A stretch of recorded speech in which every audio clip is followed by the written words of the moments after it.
Hey Transformers fans, Adam here, back for another Transformers review. Today I'll be reviewing a reissue of G1 STARSCREAM from 1986's Transformers the Movie. Let's get into it.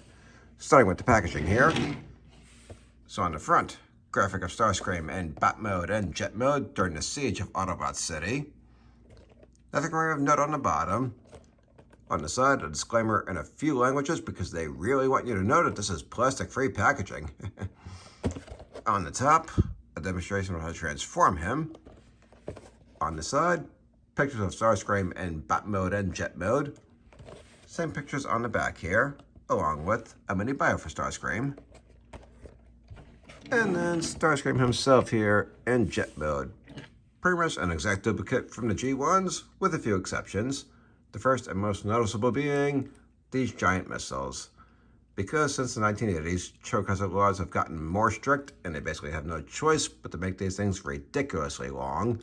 And I will almost definitely be modifying them, just like I did with my reissue Ultra Magnus. But anyway, he comes with a few other accessories here, so set them aside for a minute. So first, we have the lasers to swap out for the missiles when we transform him into a bot. And then his robot fists. And he comes with a transformed Megatron that will fit in the fist, because these fists, unlike the G1s, actually have a hole you can stick them into. Alright, set those aside for now.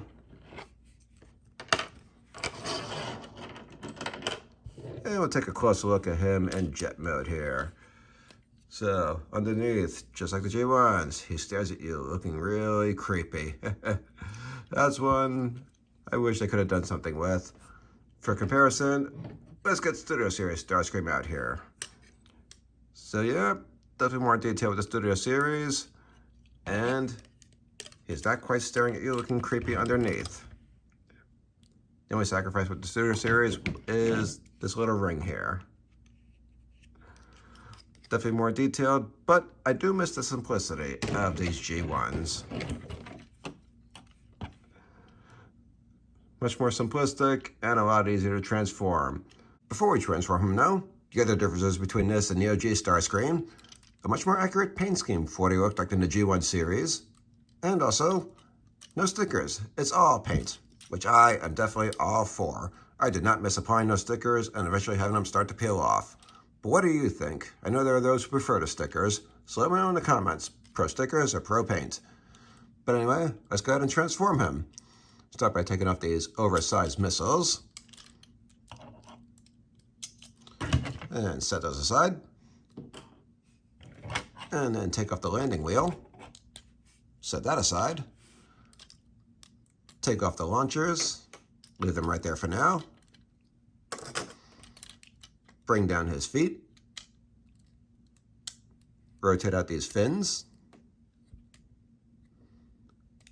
Rotate these wings halfway, and we'll come back to them. Bring down the cone, and then rotate out the arms. So 1 and 2. Disconnect the cone from the cabin, and rotate that through this little opening here. Bring it up the other side to bring out his face, and then move the cone all the way back.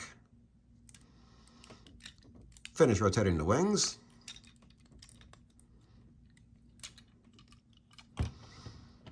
And then with the arms, we'll go ahead and attach the robot fists.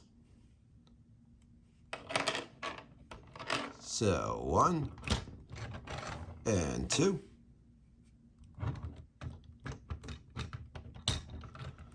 And then reattach the launchers to his arms.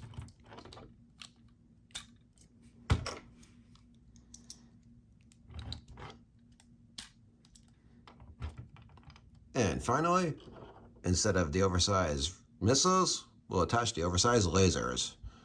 Again, stupid choke hazard laws. And yeah, I will almost definitely be modifying these lasers as well. But there we have it, STARSCREAM in bot mode. Just like I remember as a kid. And just like I remember as a kid, there's basically no articulation here. These legs, there is nothing happening. And nothing happening with the head either. The only thing you can really do with him is move his arms up and down. Use those lasers to blast some Autobots. Or Megatron. It depends on his mood of the moment. Speaking of Megatron, though, let's go ahead and get him out here. So, take Megatron's top half here, attach him to the top of the fist, and then the bottom half we can attach right to the bottom of the fist.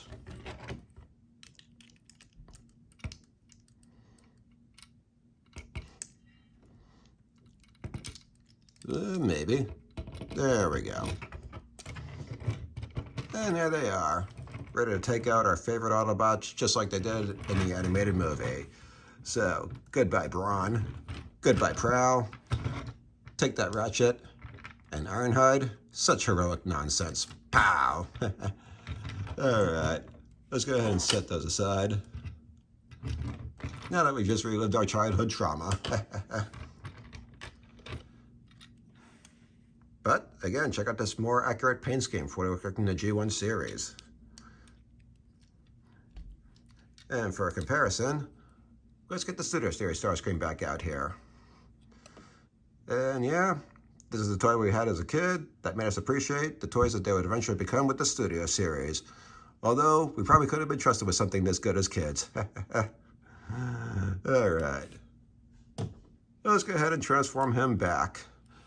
So, take off these oversized lasers. Stupid short of laws drive me crazy. Take off the launchers.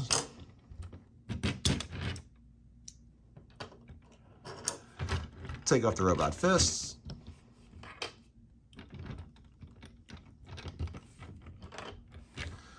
Bring his feet back up. Halfway rotate the wings. Rotate these fins.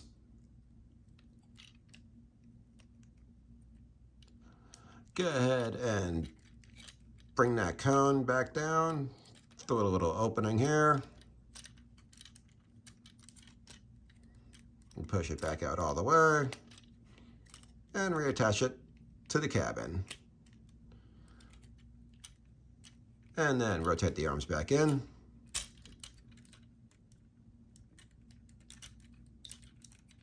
Reattach the cone here. Finish rotating the wings. Reattach the launchers to the bottom of the wings.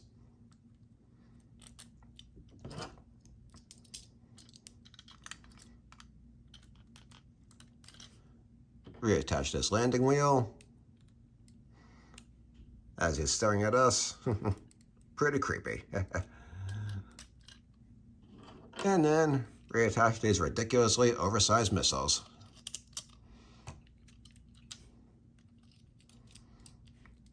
And back to jet mode, complete with being able to open the cabin here, because when these were made in Japan before the Transformers were the Transformers, they did have human pilots. Oop, and make sure everything stays attached. There we go. Alright, that'll about wrap it up for this video. Join me again for our next one. Until then, take care, Transformers fans.